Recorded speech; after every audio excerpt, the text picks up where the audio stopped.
official score, Steve Farland. Marcos Maidana may have to take a page out of the biggest sports star in Argentina, Maradona's playbook. He needs a new hand of God in order to be the first man to defeat Floyd Mayweather. You worked on that Maradona one, didn't you? Maybe. 30 seconds gone in the 12th. Mayweather wearing his dancing shoes. I'm holding it, but Smart. you're ahead. It's smart boxing. Yeah, he's in clearly a defense, corner offensive mode, a defensive mode, and he just knows he's got to stay upright for this last round. At least he's presuming that for his control. And in many ways, a look of resignation across Maidana's face, similar to what we saw when Canelo faced Mayweather last September. I say that he's still trying. He's trying, but there's frustration, I think. He is trying, but certainly frustrated. Yeah, absolutely. And due, of course, to what Mayweather does best.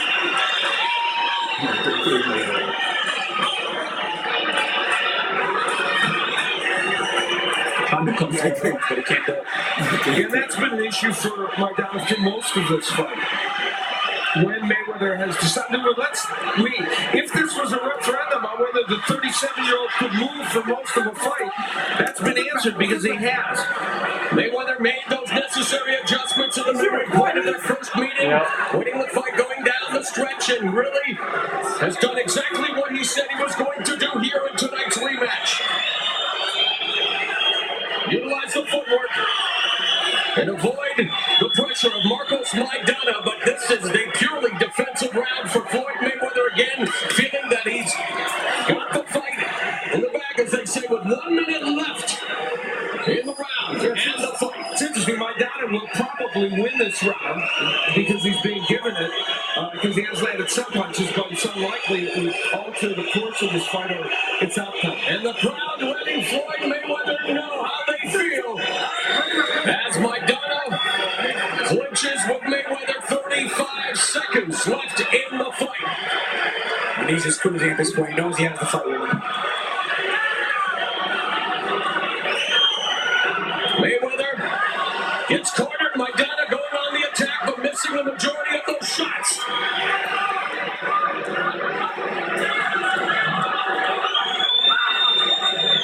Well, love him or love him, and his personal issues have been well documented. One can't deny the artistry on his chosen canvas, the 20 by 20 foot theater of truth, where tonight Floyd Mayweather did what he said he would do in the rematch, and that is Floyd Marcos Maidana.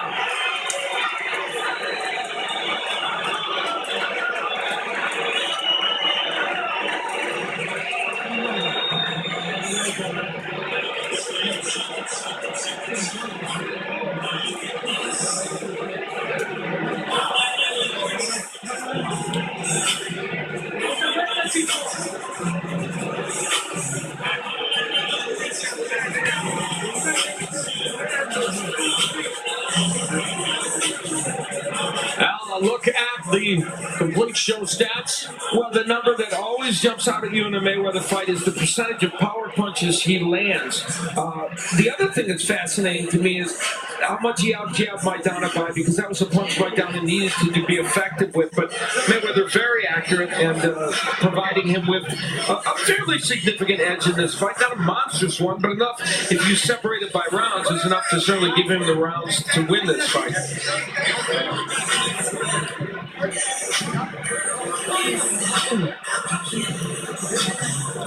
We will look inside the ropes, and as we do, the theme that will recur in this fight, one that has recurred in so many Floyd Mayweather fights, the effective right hand. In this case, it's delivered over a lazy jab as a lead right.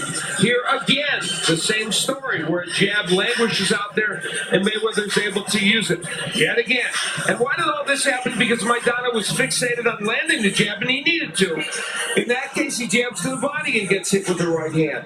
Let's give Mayweather some of the credit. A lot of those jabs are also countered with right hands over the top, and sometimes that will make you doubt throwing your jab. And part of the reason Maidana maybe didn't jab as much was because of the countering. Precisely, that's the point of the piece, and it is why Maidana was able to give way, absorb so many. We look at the punches landed, and this shows you by round, which is, it tells the story that in most of these rounds, Mayweather, virtually all of them, Mayweather was able to land more punches. There were some rounds, round 4 was a notable example, round 12, that were better for Maidana. Let's get the official decision from Jimmy Lennon Jr.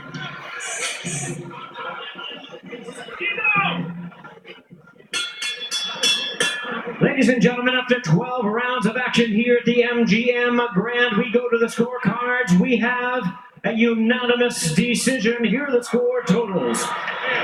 Judge at ringside, Guido Cavalieri scores about 115 to 112. Judges John McKay and Dave Moretti both scored about 116 to 111. All three in favor of the winner.